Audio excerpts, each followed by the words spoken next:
Mr. Small Sitter with the frontman Philip from All That Remains, a killer metal band. I watched the video like 5 times in a row, tattered on my sleeve today. Wow, dude, that was crazy. Now, is that your girl in there, or is there? Okay, so all the girls know. Back off, he's taken, and you know you got to play a little on the road, though. You know, you got the big one. No. I'm definitely the straight and narrow kind of dude. My girl's good. She doesn't give me any crap for being on the road, and a lot of girls will give dudes crap. You know, you're gone. Really? Like we've been gone for.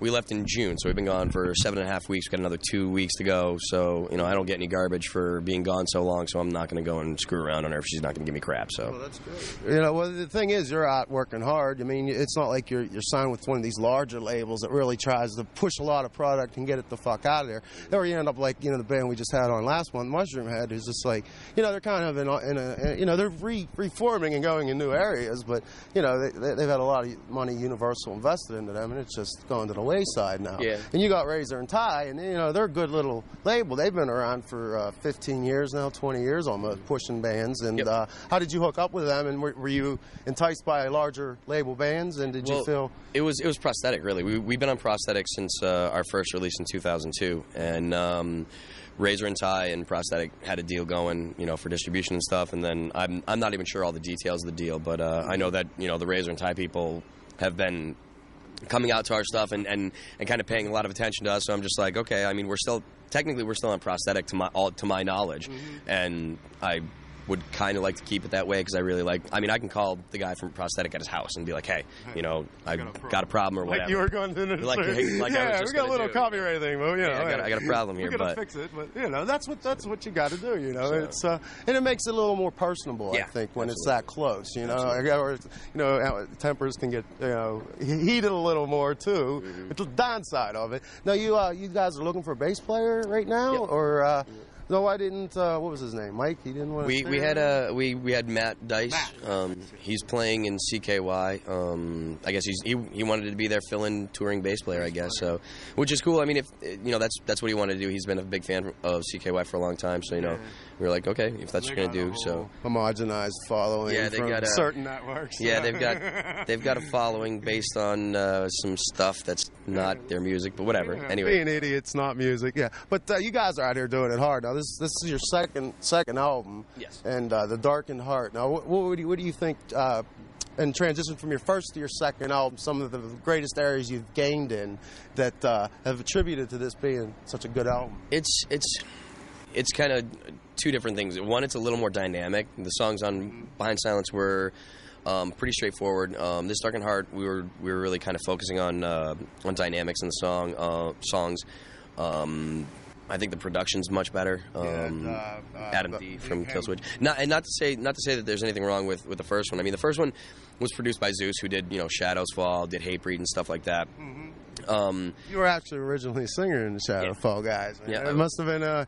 They've been riding some success lately. It's been a good ride for them. I mean, now you're out here. It's almost like you're like doing the Dave Mustaine thing of the second generation. I'm not being comparison. Well, I guess rock history. I guess you call it the Dave Mustaine thing if you go and leave out the whole talking crap, because me and the guys in Shatter are still really good friends. That's great. Yeah, there's always been a note of condescension between them groups of Megadeth and Metallica don't get along. You got to look at it like you look at Metallica wants to charge everybody out the ass for their music, and it's like you guys are already loaded. You know what I mean? But the drummer will be who he is. Not to mention any names, but you guys will be out touring behind us for how long? And have you written any new stuff out on the road? We are going to finish up this tour with Chimera. Not next week, the following week. We'll be out for about 2 more weeks with this one. I was never actually quite sure how to say their name. Chimera? Yeah, because I get the videos, and I'm like, no one really tells you how to pronounce a lot of the band's names. I'm like, is it Chimera? Chimera. It's a fictional animal. It had, I think, a goat head, lion's head, and a serpent's head, all on one dog-like beast. Yeah, like Greek mythology. Yep, exactly. So if you look in their new record, there's you learn stuff from these bands. It's not just like, hey, a lot of rap bands where they're preaching negative stuff. You come to Rock Church and it's like you learn about all kind of cool things, you know. And you got Phil up here who's just pushing it out hard. His new band.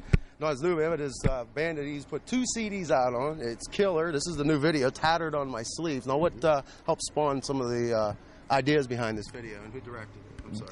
It was directed by a guy named Dave Brodsky from My Good Eye. He came. His name on lots of stuff. Yeah, they're great. He's great. He's a great dude to work with. He's really, really cool. He really understood what we were kind of looking for. It's like the content of the song is not like, I mean, a lot of metal bands are like, you know, hate this or, you know, dragons or you know, kill everybody. And the song's not really about that. We wanted to really kind of capture the. It's really kind of like lost in some dorky world with wizards and stuff. That'd be me, Lord of the Rings. We wanted to capture, you know, the kind of the feeling of the song. You know, it's a little bit of a personal song, and so we wanted to kind of look more like something that you'd see from a rock band more than a metal band. I mean, we've done a couple of videos, and they have that kind of metal band look to them now. So we wanted to have something a little more. This was a little more raw, a little different, a little more you know, pleasurable to the eye with the girlfriend and everything. She's digging that, I bet. Yeah, she was a little weirded out at first, but it was. Oh, really? A little notoriety like hits you real quick, like. Yeah, it's kind of whoa. You know, you see yourself the first time you see yourself on TV, you're like, oh my god, whoa, yeah, you know. Yeah, that's crazy. So that had to be a trip. So I wish you guys nothing but the best of luck with this and touring behind it. And we're gonna kick the video out here hard right now on Rock Circus. Thank you, Phil. Thank you. And if I could do show ID for like future videos and whatnot, and that'd be cool if you just say, hey, this is Phil. You're watching Rock Circus, and here's one of our videos. This is my wife, Beth. I'm sorry. Just as bad. This is Phil from All That Remains, and you're watching Rock Circus.